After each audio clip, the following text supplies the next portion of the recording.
So somehow you got roped into coaching a soccer team. Maybe your kid plays on it, or maybe you thought, hey, this sounds like fun, because it is. Today, we're gonna go over some coaching basics, and we're gonna talk about what you need to get started.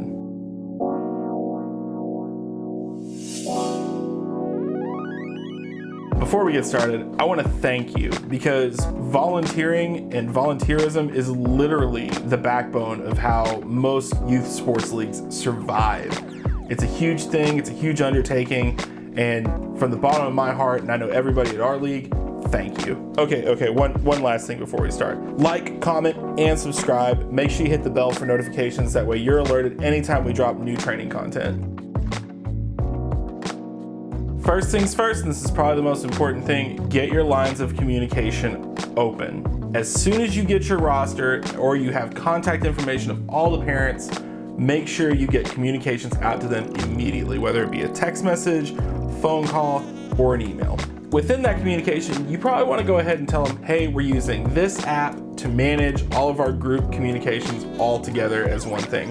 Don't do it in a group text message. That's a total train wreck. Anytime anybody does it, people miss messages like that all the time. Put them in an app.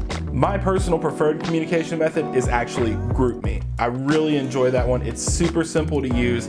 And even if you have parents that are maybe a little technophobic in your team, you can actually set it up to send them text messages as well, instead of them having to maybe even download an app. So you have two options of communication that are being used simultaneously. Within GroupMe though, you do get two really important features that'll help you really manage your team effectively. Number one, that is setting schedules. With the scheduling tool, you can schedule an event like a practice or a game, and you'll actually be able to see who's coming and who isn't, because they'll be able to check in for that event.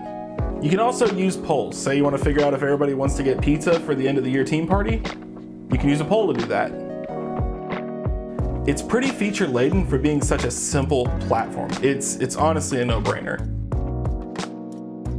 Research is key, and really, to be honest, when we say research, we don't mean that we expect you to be these guys, but having a little knowledge is power. Here's some tips for some things you should research before your season gets started.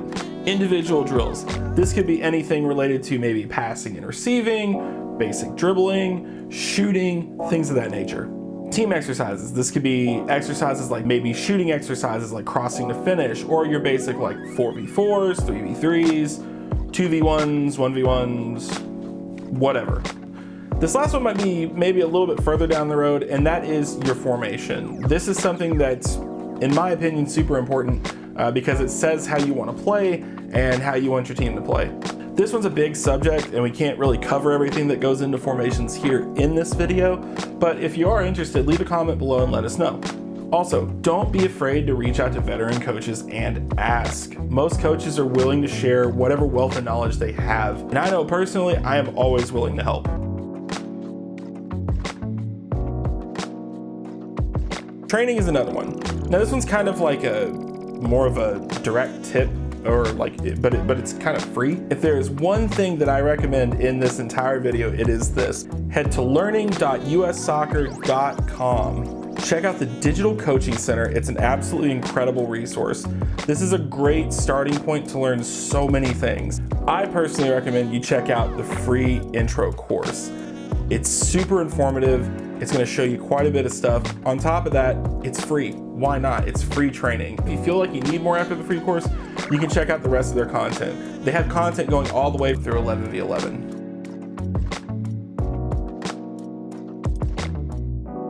Equipment is important. If you're going to coach in any sport, you have to have some sort of equipment that you're going to bring with you, to and from the field. These are the 5 things that I carry with me to almost every single practice. First, you can't play soccer without a ball.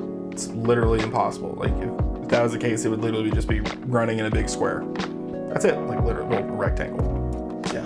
Me personally, I keep about 4 to 6 soccer balls in my tote, and don't ask me why it's 4 to 6. I don't know. It's just like the number that I always end up having.